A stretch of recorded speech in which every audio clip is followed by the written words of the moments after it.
Look up. There I am. I am the sky. I am a warm, protective blanket wrapped around everyone on Earth.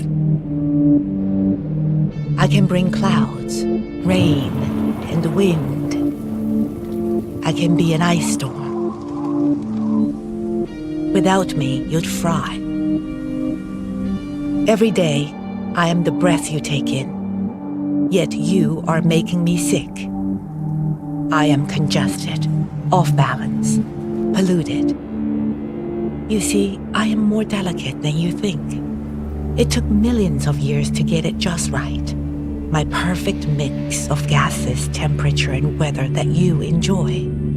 But now your cars, your factories, and dust, they have pushed me past the limit. And you wonder why my typhoons and tornadoes are more intense, more frequent.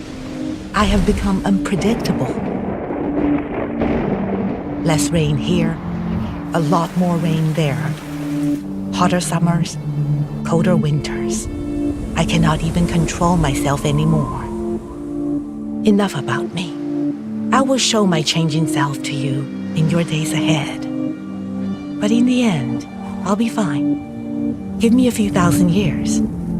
I have weathered trauma before. I am not worried for myself. Look up.